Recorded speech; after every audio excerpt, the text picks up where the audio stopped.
So with the ratio of 2 to 3, that's 5 parts total. So the equivalent fraction is 2/5.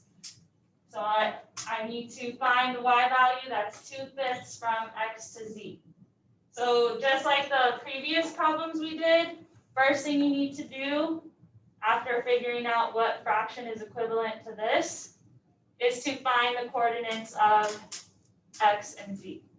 So what's the xy value for x? -2 and 2. Good, and the xy value for z? 6 and 6. Good. So now we're going to track the movement from x to z. So we'll start with the x value. Going from point x to z, we went from -2 to 6. So how many spaces did we move? 8.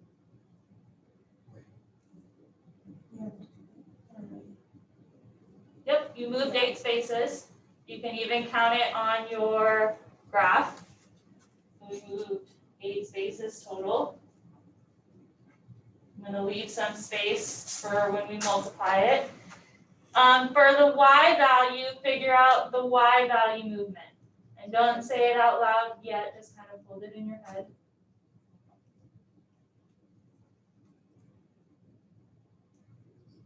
But how many spaces did I move from x to z for the y value? So you can say it now. 4. Good. We moved 4 spaces.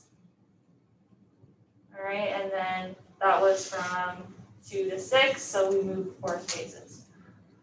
Now that you figured out how many spaces you moved by, multiply it by that fraction. All right, remember the equivalent fraction is 2/5, not 2/3.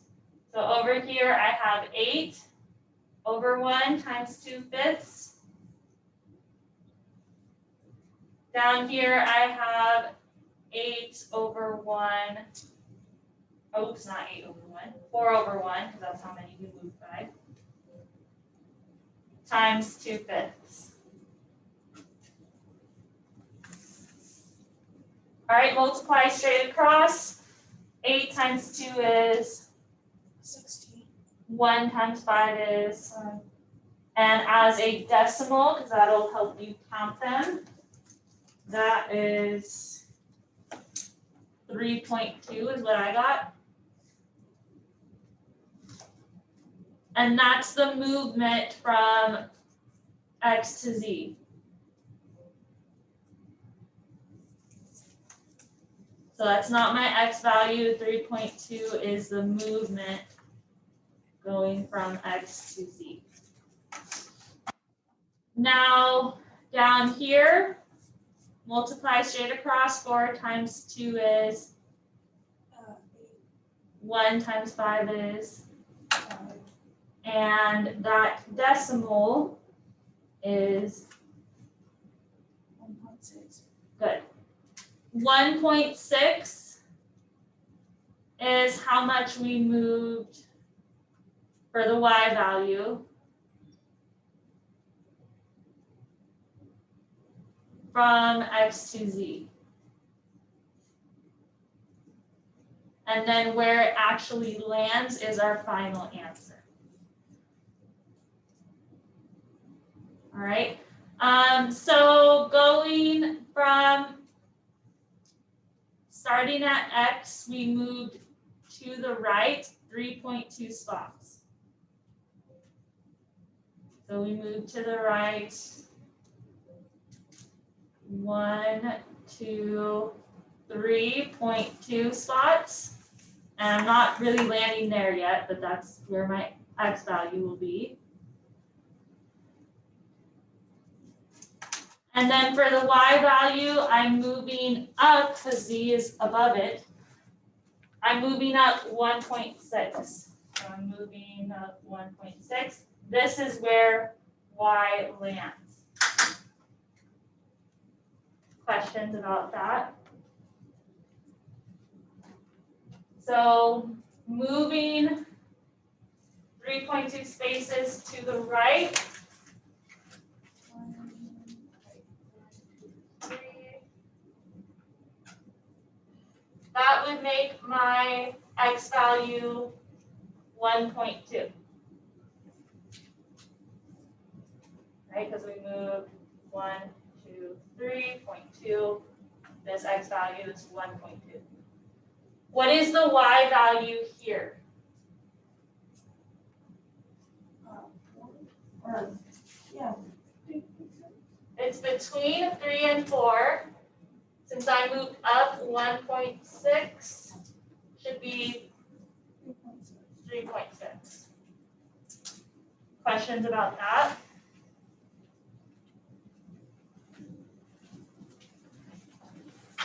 All right. So that is that answer.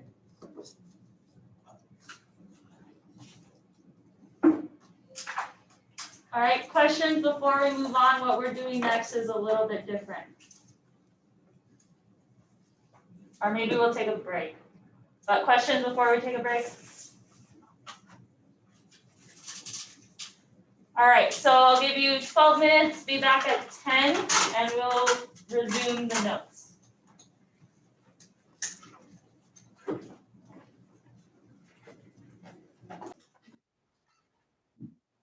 All right, so Pythagorean theorem. Hopefully this one is one of those that was your subject in geometry.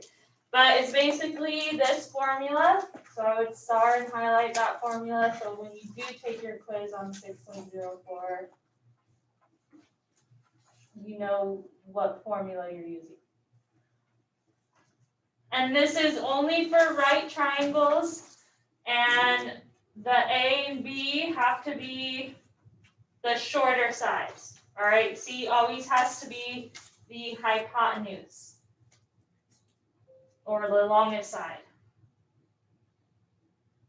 Otherwise, the formula won't work. All right, so A and B have to be the shorter sides. C always has to be the longest side.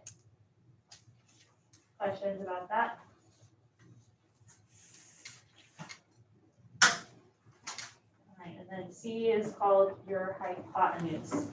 It's also written somewhere right here, if you don't know how to spell it.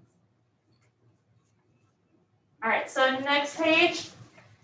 So an example using Pythagorean theorem. So I'm going to write the formula on the side to help me out. It tells us A is 3, B is 4, C is blank. So if you want to draw a picture to kind of help you out, that's what I would do.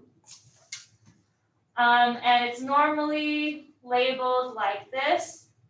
B and A can be interchangeable. It's C that always has to be the longest side. So it always has to be this side of your triangle. Says A is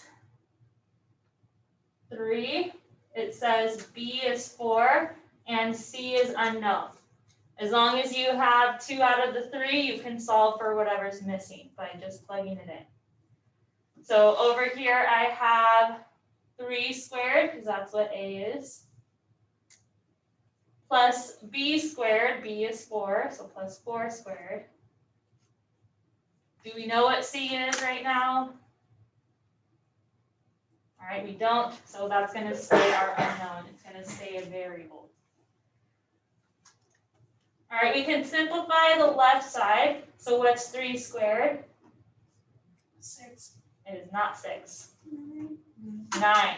Remember, because the exponent tells you that you're multiplying this big number by itself. You can also put it in your calculator with that little caret button, and it'll just do it for you. So 3 squared really is 3 times 3, so that's 9. What's 4 squared? 16. Good. Equal to C squared. We can still simplify the left. What's 9 plus 16? 25. Now that we've simplified as much as we can start to isolate the unknown. All right, so we're gonna start to isolate C in these next steps. Whenever you're isolating the variable, you want to do the opposite of what's being done. So what's the opposite of squaring something? I didn't hear that. What was that? Square root. Taking the square root. So if I take the square root of something, that cancels out squaring it, right? But then whatever you do to one side, you have to do to the other. What's the square root of 25? It is 5. You can also use the function on your calculator that I think you have to hit second and then the x squared button. You can see like above the x squared button on your calculator is that square root symbol. You just do square root 25 and then whatever it is. It's not always going to be a perfect square. Questions about that? All right. So now let's look at example 2. So I'm going to switch the page. If you're still writing, kind of write it down a little quicker.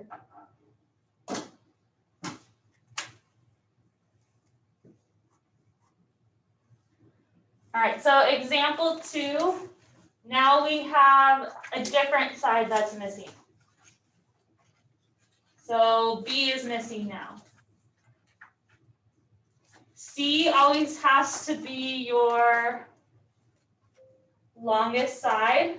So whatever C is will be on the longer side.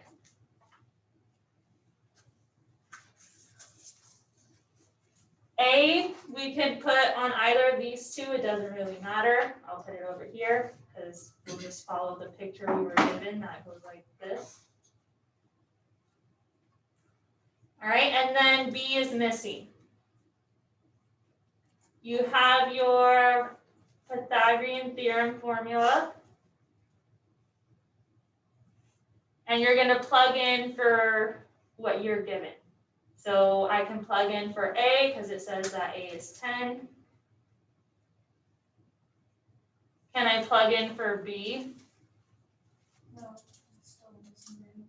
Good, that's the unknown, so that one's going to stay B. C I can plug in, so 20 squared.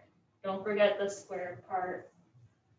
Don't just do 10 and 20. All right. So simplify what you can. So you can square the ones that you're given. What's 10 squared? 100. B squared, you can't do more with that. And then 20 squared is 400. good.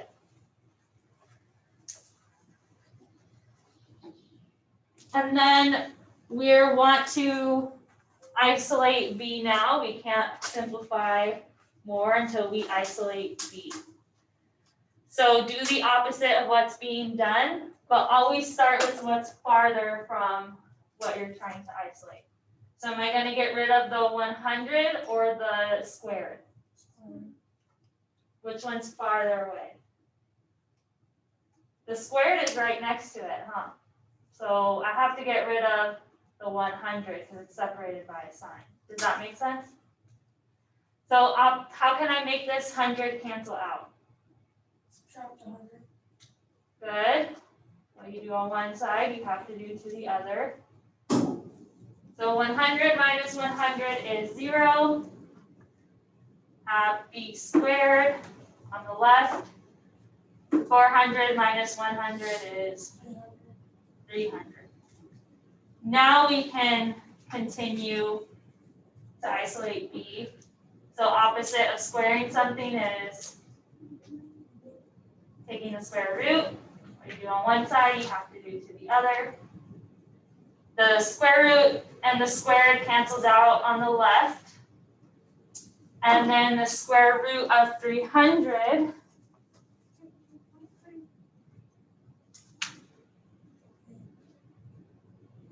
So if we're using the decimal, make sure that you put these squiggly equal signs because that's like an approximate value.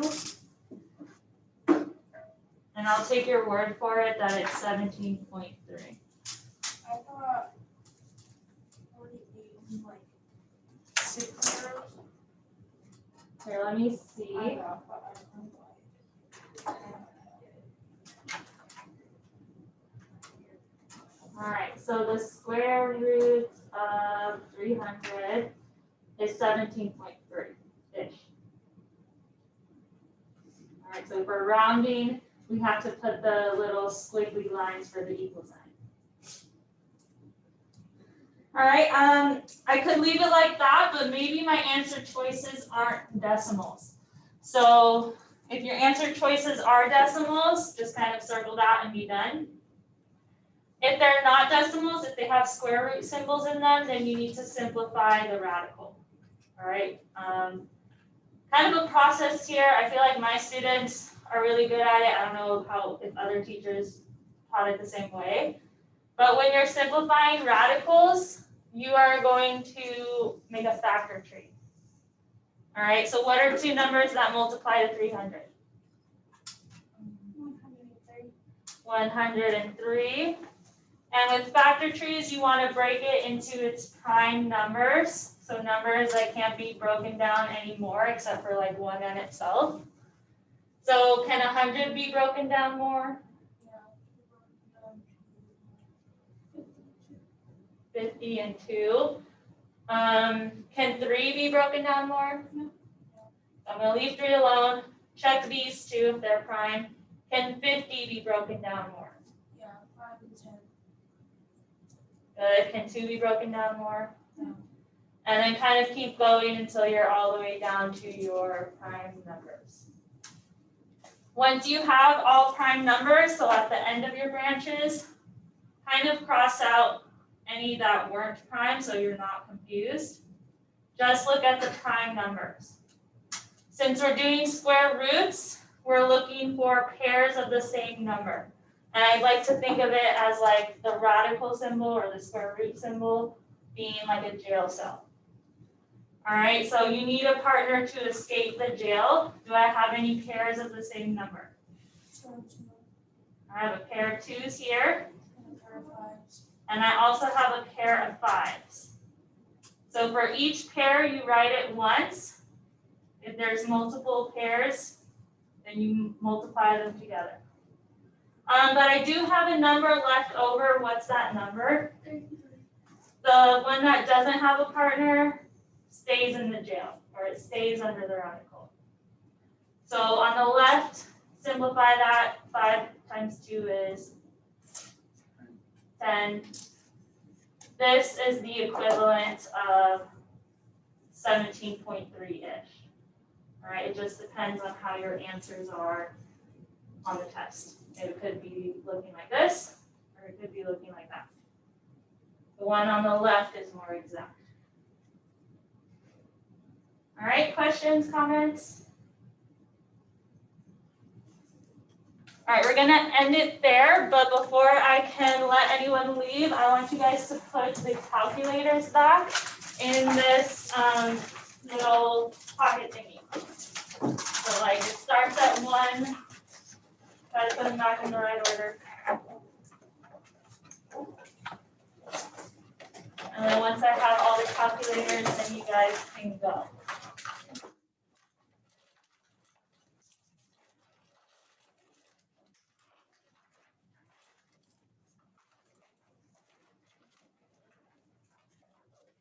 The practice for this lesson we'll do tomorrow because we didn't finish this lesson. So this is only on 6.02.